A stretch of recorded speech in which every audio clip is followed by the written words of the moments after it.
জুলাই গণঅভ্যুত্থানে সামাজিক যোগাযোগ মাধ্যম থেকে শুরু করে রাজপথেও সরব ছিলেন অভিনেত্রী আজমেরী হক বাঁধন।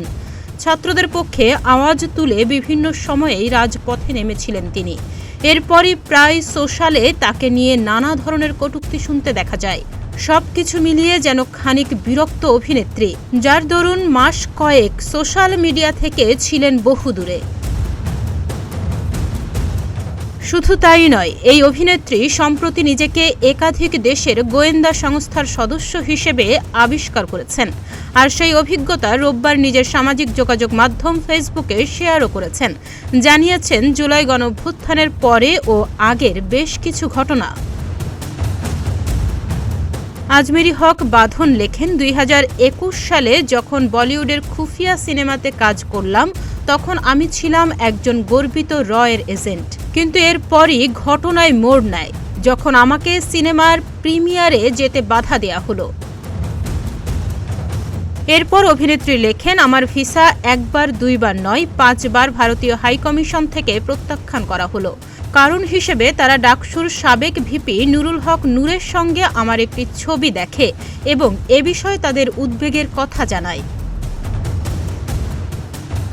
এরপরে আমি আমার দেশের কিছু উচ্চপদস্থ বন্ধুর সঙ্গে বিষয়টি শেয়ার করি এবং 1 মাসের সিঙ্গেল এন্ট্রি ভিসা পাই। খবর পাই আমার সেই সিনেমার কোনো একজন অভিনেতা এই ভিসা বিপত্তির জন্য দায়ী। এর ফলে বলিউড ও কলকাতার একাধিক সুযোগ হাতছাড়া হয়েছে বলেও জানান অভিনেত্রী। এরপর বললেন জুলাই অভ্যুত্থান প্রসঙ্গে। বাঁধন লেখেন, জুলাই অভ্যুত্থানে আমাকে বলা হয় আমি সিআইএর এজেন্ট এবং USAID থেকে টাকা নিয়েছি এবং এই অভ্যুত্থানের জন্য দায়ী। এরপর আমার প্রোফাইলে একজন জামায়াত নেতার ছবি শেয়ার করায় বলা হয় আমি জামায়াত কর্মী। এর মধ্যে আমাকে বলা হয় আমি ইসরায়েলি গোয়েন্দা সংস্থার মোসাদের সদস্য। তারপর গতকাল রাতে আমাকে আবারও ভারতীয় গোয়েন্দা সংস্থার এর এজেন্ট বলা হলো। এখানেই শেষ নয়, বাঁধন জানান তার এক কাছের বন্ধু যিনি বর্তমান সরকারে আছেন তিনি বলছেন টাকা খাইছো।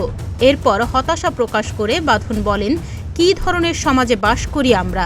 এখানে কেউ দেশকে ভালোবাসে না এবং মনে করে কেউ দেশকে ভালোবাসে না।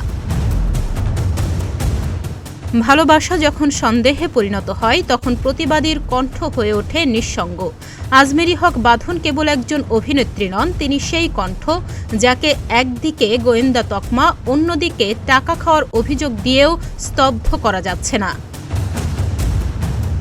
তাহনিয়া ইয়াসমিন, প্রতিদিনের বাংলাদেশ।